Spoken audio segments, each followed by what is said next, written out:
Greetings everyone. This is Sunshine with Witches of the Moon, and this week's topic is our sacred space. And what you're looking at right now is one of my focal points for my sacred space, which is my, I guess you'd call it my witchy room. Let's see if I can show y'all around a little bit here. While I'm showing you around, I wanted to explain what my opinion of a sacred space is. So,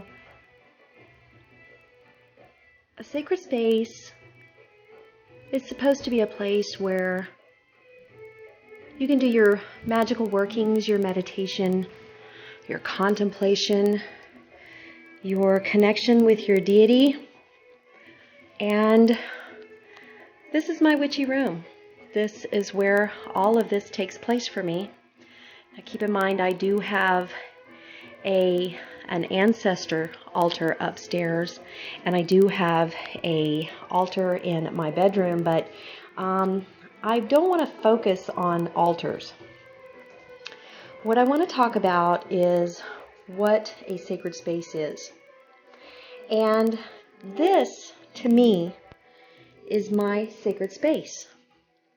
This is my witchy room. This is where I'm able to come to and do my meditations. This would be my focal point right there.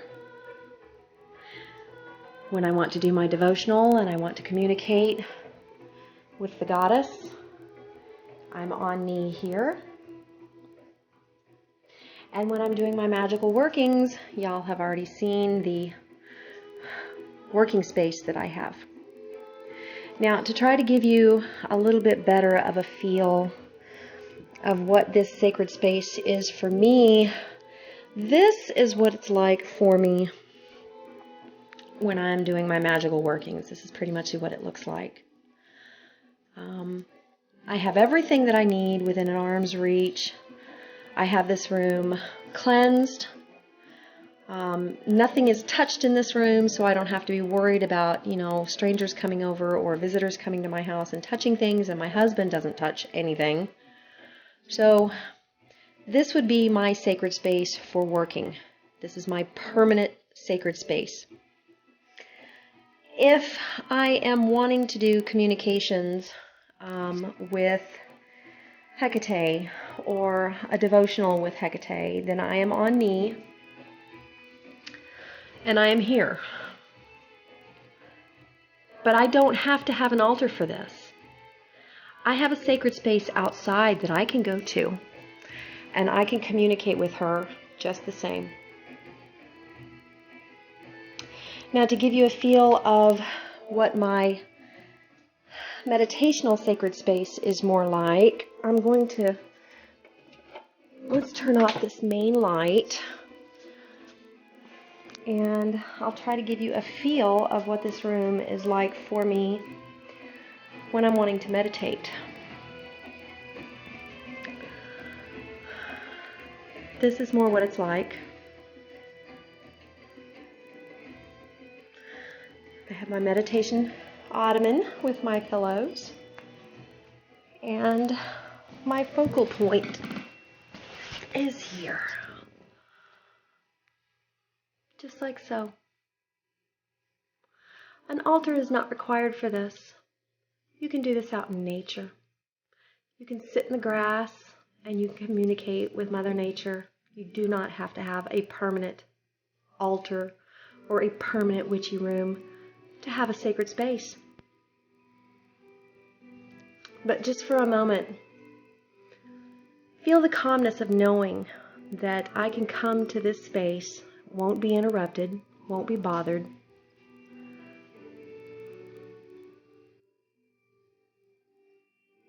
I can do my communications how I want. I can do my divination, work my board. I can communicate with Ethan if I want to from here.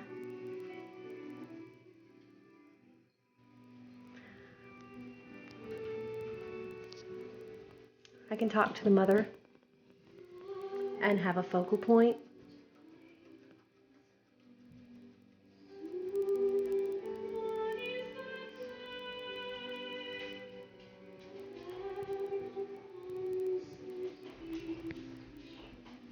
So this would be an idea of a permanent sacred space.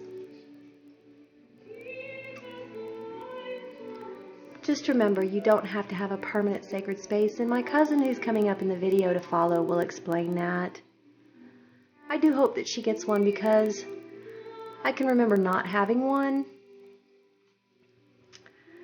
and feeling that frustration of wanting someplace that I knew that I could go to all the time. We don't always have like the woods or park or someplace that I could go where I knew that space was mine and it was cleansed and it was clean and it was pure and it was for me. I'll be happy when she's able to get that. I think she'll feel better too. But like I said, she's going to show you how she does her sacred space when not having a permanent setup. So if you have any questions, be sure and leave me a message down below. And I hope you enjoyed this video. Like I said, if you have any questions, leave comments down below. And I guess that's it. Blessings, y'all. Have a good evening. Bye-bye.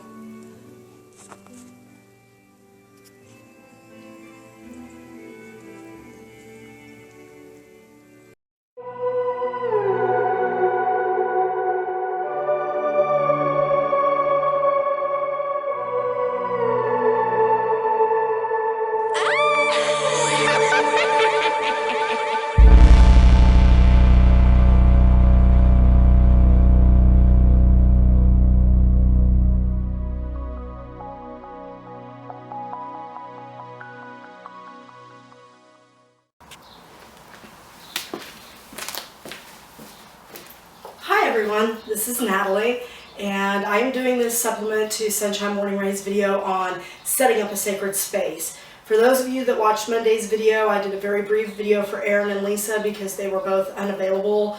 So if you're getting some of this information twice, I do apologize. I'm trying to make this video a little bit differently because in Monday's video I talked about how to set up just a small sacred space within your home. Today I'm going to talk about how I set up my sacred space because my sacred space is temporary. I don't have a permanent space in my home in which I can work, so I have to set up a space and break it down, and that can be a little trying sometimes. Sunshine Morning Ray is lucky enough to have a full room where she can do all of her work and so forth, and I know many witches do. But I wanted to do this video because I had a few people ask about the table that I use for my temporary altar. This is the space in which I typically work. This is my garage, as you can see, and normally these boxes are not here. My husband would be mortified if he knew you could see them because he is an absolute organization freak. But our daughter moved out last year and has left some of her things here, and so we're collecting boxes to put the rest of her stuff in so we can store it for her until she's ready for it. I apologize for the way that I'm dressed. I had to go to work this morning and I have to go back to work this afternoon, so I'm kind of in between, so I do apologize. However, this is, oh hello, there's a little horny toad on my driveway. I don't know if you guys can see him. He's right there around my car. Hi, little horny toad. Horny toads, by the way, are not actually toads, they're lizards, but hey. This one likes to hang out by my house all the time. You watching me? Yeah, he was watching me this morning when I left. Anyway, I do have a 3 by 3 foot table. I think it's 3 by 3.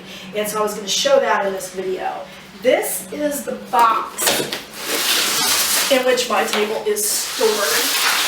So as you can see, it goes pretty flat. It's pretty wide, but it's pretty flat. So I can set it up against the wall and store my table in that. And I still have the tabletop in here. I haven't taken that out yet. I apologize, this is the second time I've tried to shoot this video. The first time my card ran out. I couldn't find my big camera, so I apologize. But I'm going to show you how I set this up. So in the meantime, I'm going to set this over here. Alright, so setting up my table, sometimes I'll have my daughter help me or my husband help me because it can be a little bit difficult when there's just one person because the table's kind of, so you have to balance some pieces. So if it doesn't snap together perfectly on the first try, I apologize. But essentially, this table is 5 pieces. It's 2 legs, 2 cross beams, and the top. It's all wood. As you can see, it's slotted here, so there is no metal, and that's the way I wanted it. We searched and we searched. My husband was actually going to build me a table because we couldn't find one, and then he happened to be online at Home Depot's website, and on their website, they don't sell them in the stores, they have these tables. Now they sell it in 2 ways. They sell it like this, where it's already cut and slotted and ready to use. You just have to put it together. And they also sell it as a kit where you can cut it yourself. Now, I don't have the tools. My husband has some of the tools and a lot of the skill, but you know, we don't have the time. So we just bought the thing already ready to go. So these are the 2 legs, and essentially what they do is they snap together with one of these little cross beams. Now the difficult part is this part here. This is the hardest part of setting this up, is being able to set up the table. Now, I don't know if you can see it, but in here are these little slotted where it's got back to the side. That's the part that goes in. So you want to make sure that those parts are facing in on both of these. Now, this has a little notch right here that should slide right into place along there. So, put it on one side, put it in the other, and it should slide right into place. Now, sometimes it does not go all the way down. So you have to do a little bit of work, picking it up, putting it back down, picking it up, putting it back down, to get it to slide into place correctly. Because it has to line up exactly right. So if this takes me a couple of minutes, I apologize. As you can see, it slides right into place, and you have a little notch left on top here. That's the hardest part right there. Then you do the same thing with the second half. Just make sure that it's facing in, where the notch slides into this place. And actually, I think I have that backwards. No, I have that right. Go with this, right into place like so. Pick it up, make sure it's in there properly. There's little holes that are left, so you should have the 4 holes lining up together if it is set up properly. Okay, maybe I am putting this backwards. There it is. Slides it on that side. Slides it on the side, notch together. That is the base of the table. Now for the fun part, tabletop. This is the heaviest and the biggest piece of the table. And it is the most difficult to put on by yourself. And I'm going to do what I can. That is if I can get it out of the box without killing myself. Okay.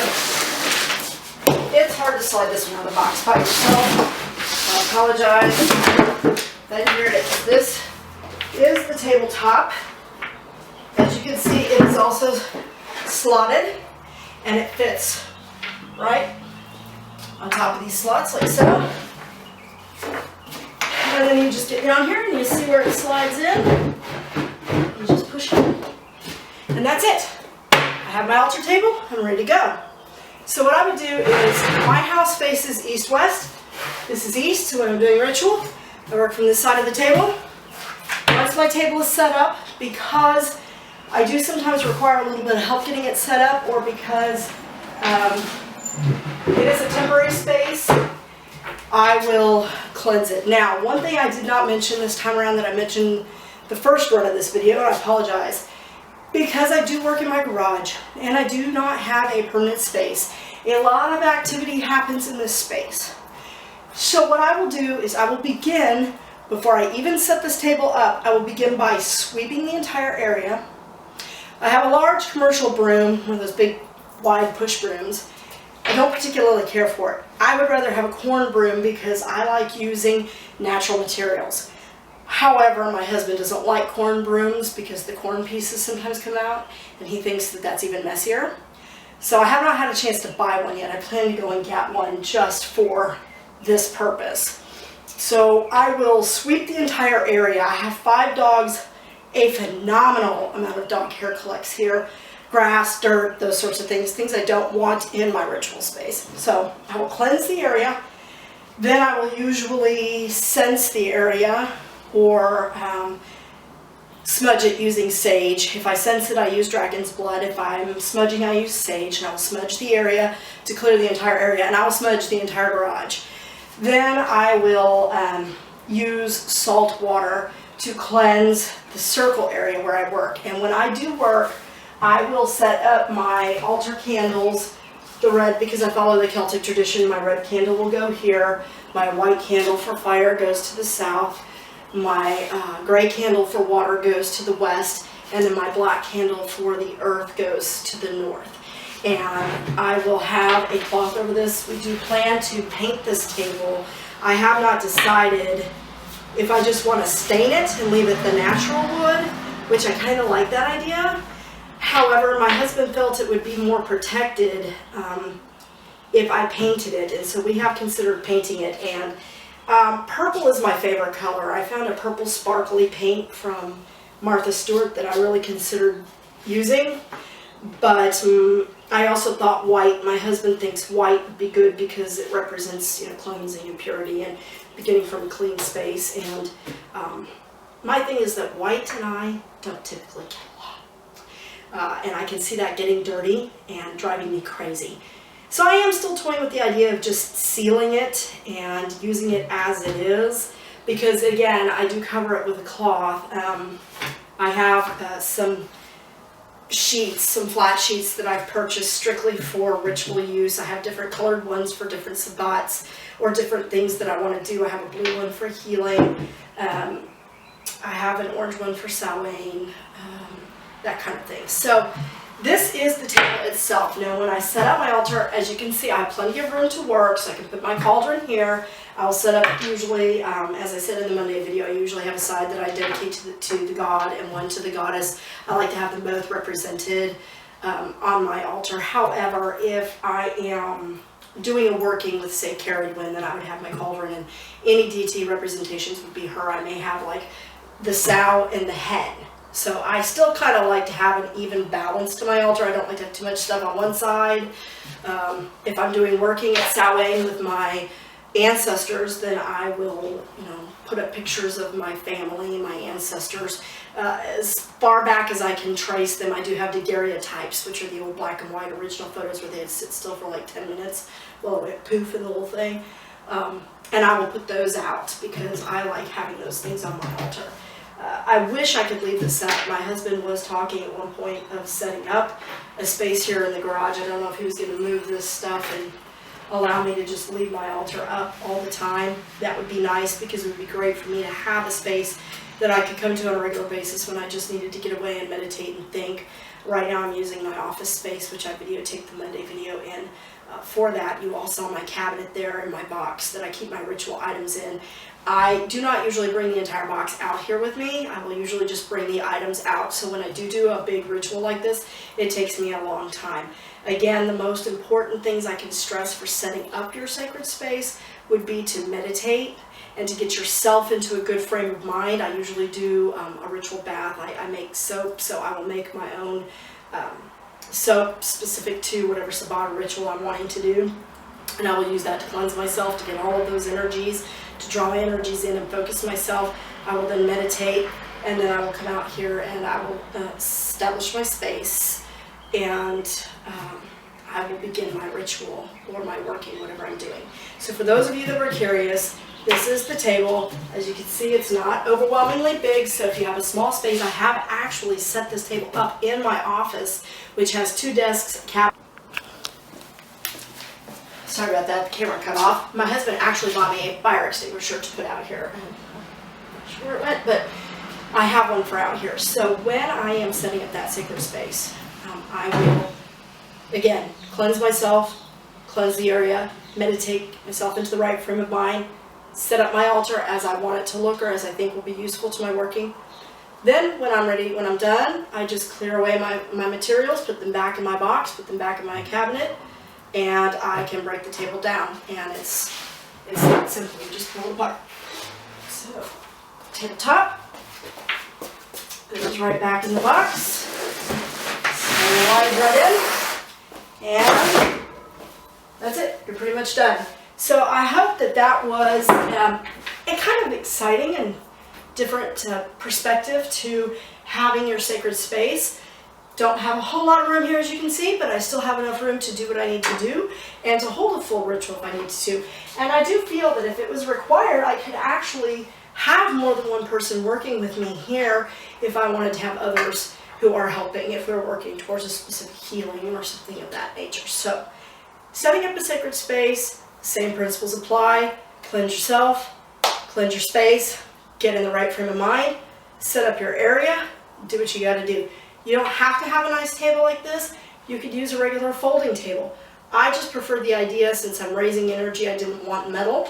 This, in case you're wondering, was about $89. The way we purchased it, I think if you buy the kit and you cut it yourself, it's a little cheaper. I do believe that it's marked out, so you don't have to mark it out. You just have to have the materials to cut it and know how deep to cut and so forth.